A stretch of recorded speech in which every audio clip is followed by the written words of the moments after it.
My husband said our family trip was canceled. Money's tight. I worked that weekend while they vacationed at the lake. Then he texted, "Need $2,800. It's urgent." I wrote back, "Ask your family." The text message glowed on my phone screen while I stood in the hospital supply closet, surrounded by boxes of gauze and the antiseptic smell that had become my second home. 3 days earlier, Henry had told me our annual lake trip was canceled because money was too tight. 3 days earlier, I'd believed him and picked up extra weekend shifts at St. Mary's Hospital where I worked as a senior ICU nurse. But 2 hours ago, I'd seen his sister Melissa's Instagram post showing all of them at the lake house, raising glasses around a feast that probably cost more than my monthly grocery budget. Now Henry wanted his usual monthly payment for his mother's mortgage. My thumbs moved across the keyboard with surgical precision. "Ask your family." The phone rang immediately, Henry's panicked voice cutting through my 12-hour shift like a scalpel through tissue. What Henry didn't know was that his wife wasn't just any nurse. I was Lauren Mitchell Hartley, MSN RN, with 15 years of critical care experience and a master's degree in healthcare administration. Before Henry convinced me to hyphenate my name and blend our finances, I'd been Lauren Mitchell, the youngest nursing supervisor in St. Mary's history, managing a department budget of $2.3 million annually and overseeing 43 medical professionals. More importantly, Henry had no idea that over the past 18 months, I'd been systematically documenting every financial transaction, every family gathering I'd been excluded from, and every lie he'd told me. My nursing background had taught me the critical importance of detailed record-keeping, and I'd applied that same methodical approach to my marriage's slow-motion collapse. The financial bleeding had started 3 years ago when Nancy, Henry's mother, had casually mentioned during Sunday dinner that property taxes on the family lake house had increased. She'd sighed dramatically, eyeing the water stain on our apartment ceiling while describing how the old family property might need to be sold. Henry's face had crumbled at the thought of losing his childhood paradise, and I'd heard myself offering to help cover the shortfall temporarily. That temporary help had morphed from $500 monthly to $1,200, then somehow became $2,800 every month without any discussion or timeline for repayment. Henry handled all the transfers, assuring me his parents were getting back on their feet financially and would start repaying us once his father's consulting business picked up. What I hadn't realized at the time was that Robert's consulting business was about as real as their financial struggles. 3 weeks ago, Nancy had arrived at our apartment with her famous apple pie, the elaborate lattice crust version she only made when she wanted something significant. While serving it on our mismatched plates, she'd talked about dock repairs and how grateful she was for our help. She'd bragged to her church friends about her generous daughter-in-law, patting my hand with fingers adorned by a 2-carat diamond upgrade she'd gotten for their 30th anniversary. Meanwhile, I was still wearing the 1/4-carat chip Henry had proposed with, telling myself that size didn't matter when love was real. The conversation that shattered my naive trust had happened at our wobbly kitchen table, salvaged from a curbside 5 years earlier. Henry had sat across from me, fidgeting with his wedding ring and avoiding eye contact. "The lake trip's off this year," he'd said, his voice carrying perfectly practiced disappointment. "Money's just too tight, Lauren. Maybe next summer when things turn around." I'd reached across the table and squeezed his hand, feeling the calluses from his expensive golf clubs, the $3,000 set his father had gifted him for networking purposes. "We're in this together," I'd said, already calculating which extra shifts I could pick up. "I'll work some overtime, we'll get through this rough patch." He'd smiled then, that boyish grin that had made me fall for him in college when we were both surviving on ramen and student loans. "Thanks, babe. I know it's not easy. Mom and Dad will be disappointed about missing the family gathering, but they'll understand." The guilt had twisted in my stomach as I'd logged into the hospital system and signed up for weekend shifts I'd previously declined. 12-hour days Saturday and Sunday, time and a half pay that would help cover our expenses while Henry's family struggled financially. What a generous, supportive wife I was being. Now, standing in this supply closet with my marriage imploding via text message, I understood that Henry's grateful smile hadn't been about love or partnership. It had been the satisfaction of a con man whose Mark had just volunteered to work harder while he enjoyed the profits. My phone buzzed again. Henry's second call. I declined it and pulled up my personal banking app instead, scrolling through 36 months of transfers, $2,800 on the first of every month, like clockwork.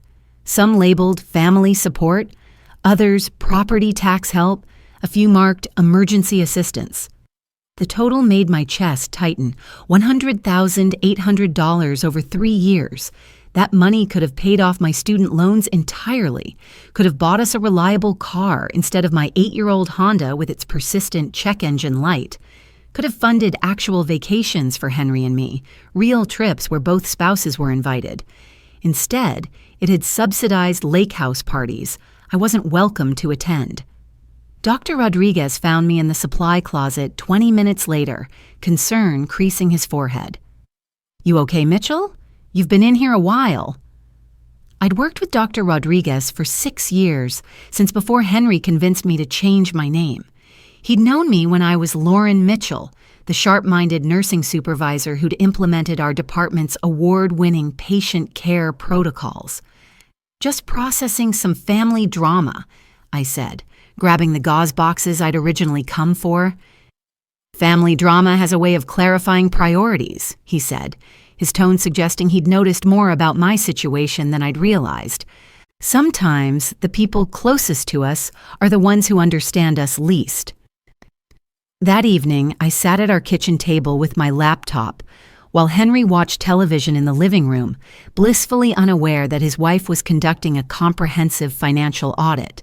I logged into every account, downloaded every statement, and created a detailed spreadsheet tracking 3 years of what I now recognized as systematic financial abuse. The pattern was devastatingly clear. Every time I'd gotten a raise or picked up overtime, Henry had found a new emergency requiring exactly the amount of my increased earnings. When I'd been promoted to senior nurse with an $8,000 annual salary bump, suddenly Nancy needed help with medical expenses. When I'd started teaching CPR classes for extra income, Robert's property taxes had mysteriously increased. But the most damning evidence was in my photo gallery. I'd been unconsciously documenting their lies for months through social media screenshots. The struggling family vacationing in Cabo last Christmas while we stayed home to save money. Nancy's Facebook posts about her new furniture and kitchen renovation happening simultaneously with her tearful pleas for mortgage help. Jake's Instagram stories showing his motorcycle and expensive hobbies while supposedly looking for work. What they'd failed to realize was that their daughter-in-law wasn't just a generous nurse with a soft heart.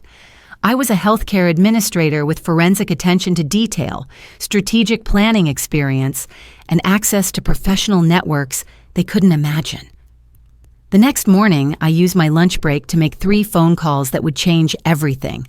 First, I called Patricia Reeves, a family law attorney who'd spoken at a hospital conference about financial abuse in marriages. Patricia specialized in cases involving professional women who'd been systematically exploited by their spouses' families. Her consultation fee was $300, easily covered by 1 day's worth of Henry's usual monthly extraction. "Bring every document you have," Patricia had said after I'd outlined the situation. "Bank statements, social media evidence, communication records. We'll need to establish a clear pattern of financial manipulation and social exclusion."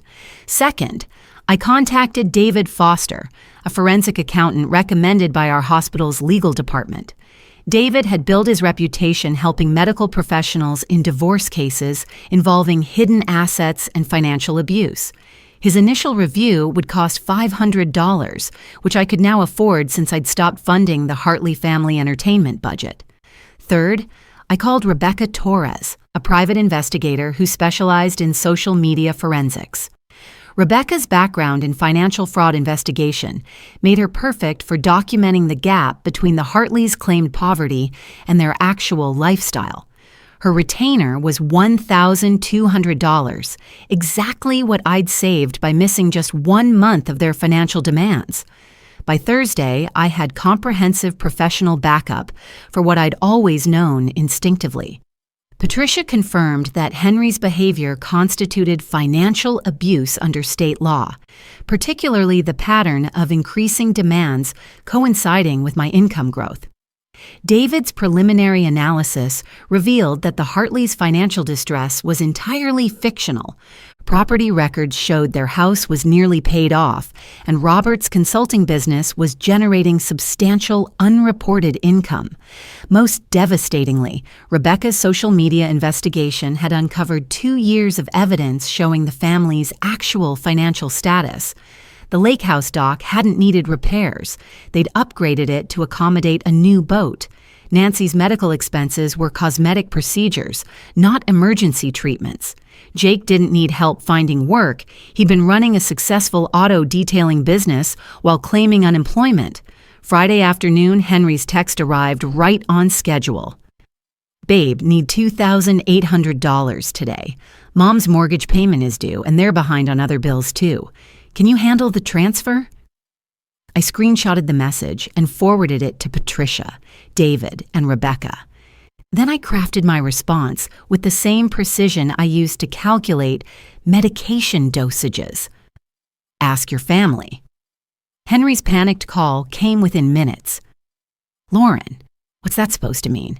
My parents are counting on us. They could lose the house."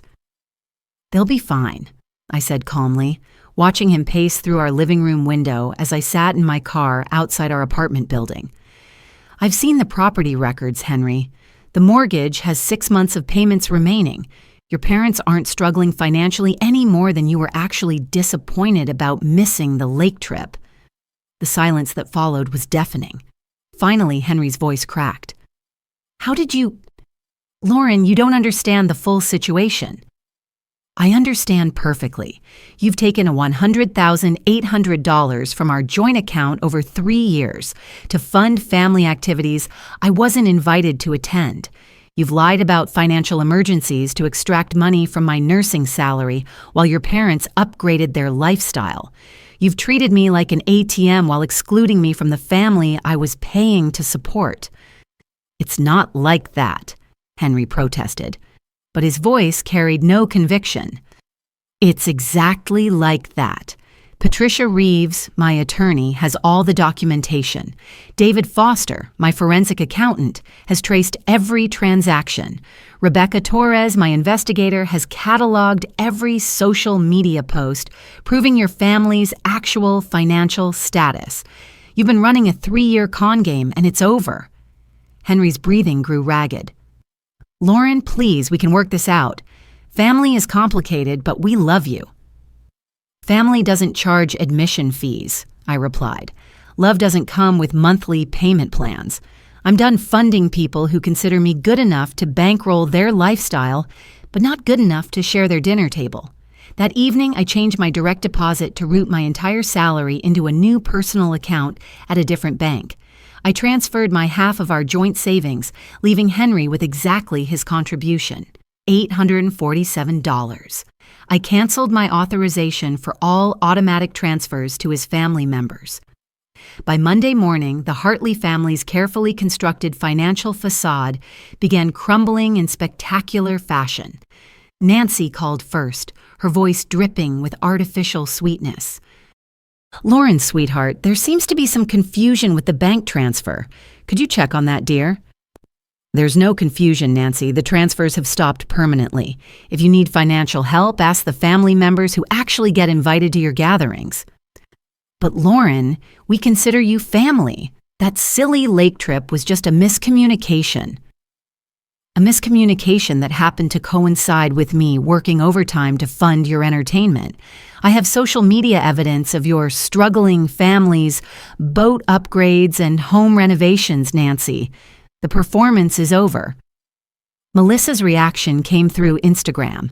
She posted a lengthy caption about fake family members who abandon you when times get tough, alongside photos of the lake house with a for sale sign prominently displayed. The comment section became a battlefield between relatives calling me heartless and my nursing colleagues who'd seen me counting pennies for lunch while sending thousands to Henry's family. Susan Davis, our charge nurse, left the most devastating comment. Maybe if you'd treated her like family instead of an ATM, she'd still be helping. Just a thought. Jake's response was more direct. He showed up at the hospital demanding to speak with me, forcing security to escort him from the premises while he shouted about how I destroyed his family's stability. What Jake didn't realize was that his sister Melissa had helpfully documented his confrontation on her phone, creating additional evidence for Patricia's harassment case. The final domino fell when Henry's father, Robert, made the mistake of threatening my professional reputation. He called St. Mary's administration claiming I'd been stealing medications to fund a gambling addiction, hoping to get me fired and desperate enough to resume payments. What Robert didn't know was that hospital administrators take false accusations against nursing staff very seriously, especially when they come from someone with obvious financial motives. Dr. Rodriguez personally walked Robert out of the building after reviewing my impeccable employment record and the mountain of evidence Patricia had provided, showing the family's systematic financial abuse. "Mr. Hartley," he told Robert in the hospital lobby, "your daughter-in-law is one of our most valued professionals. Any further harassment will result in restraining orders and criminal charges." Within 6 weeks, the consequences cascaded through the Hartley family structure like a controlled demolition. Henry moved back in with his parents when he couldn't afford our apartment on his consulting income alone. Turns out his business generated about $30,000 annually, barely enough to cover his golf club membership and craft beer budget.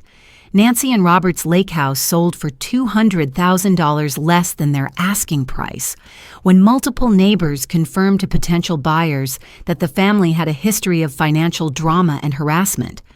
The dock they'd claimed needed repairs was revealed to be perfectly functional, just not fancy enough for their upgraded lifestyle expectations. Jake's auto detailing business collapsed when word spread through his customer base about his public harassment of a hospital nurse.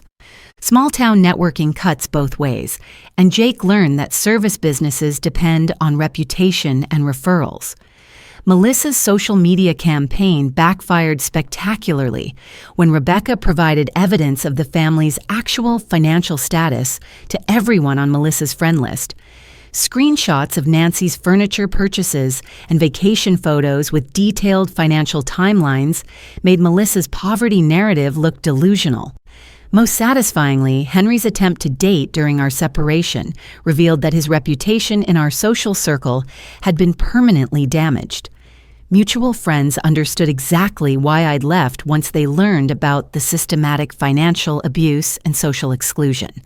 6 months later, I signed the final divorce papers in Patricia's office, while Henry submitted his settlement agreement from his parents' cramped rental apartment. The property division was simple, since Henry had contributed almost nothing to our joint assets beyond his meager consulting income. Patricia had negotiated a settlement requiring Henry to reimburse $50,400 of the money his family had extracted over 3 years. Not the full amount, but enough to pay off my student loans and establish a healthy emergency fund. The payment plan ensured Henry would be financially constrained for the next 4 years, making it impossible for him to maintain his previous lifestyle. The final irony came 8 months after our divorce when Nancy's estate lawyer contacted me about her will. Apparently, Nancy had never updated her testament after their financial troubles began. Her jewelry collection, valued at $18,000, had been left to my beloved daughter-in-law Lauren, back when she'd expected me to keep funding their family indefinitely. Melissa contested the inheritance immediately, of course, but probate law doesn't accommodate family drama. I sold every piece except Nancy's wedding ring, which I donated to a women's shelter, along with a check for $20,000. The donation was made in honor of women finding their real families after losing their fake ones. Today, I'm engaged to Dr. James Bennett, a cardiothoracic surgeon who values both my professional expertise and my personal strength. James earns enough to support our lifestyle comfortably, but more importantly, he insists on financial transparency and shared decision-making. His family welcomed me immediately, not because of my income, but because they recognized how I'd transform their son's personal happiness. The Hartley family occasionally surfaces in my peripheral awareness through mutual acquaintances. Henry works 2 jobs now, having learned what actual work feels like when you can't extract money from others. His parents downsized to a 1-bedroom apartment and gave up their country club membership. Jake moved 3 states away to escape his damaged reputation. Melissa still posts bitter social media content about fake family members, apparently unaware that her audience has learned to ignore her manufactured drama. Sometimes people ask if I feel guilty about destroying their comfortable lifestyle. The answer is simple. I didn't destroy anything. I stopped funding it. There's a crucial difference between destroying someone's life and refusing to subsidize their lies. The woman who once worked overtime shifts to pay for vacations she wasn't invited to attend has learned to value herself appropriately. Henry's family taught me an expensive but invaluable lesson. Real love doesn't come with monthly payment requirements, and genuine family doesn't charge admission fees. My new family celebrates my contributions without exploiting my generosity, values my presence without demanding my payment, and includes me in their joy rather than excluding me from celebrations I've funded.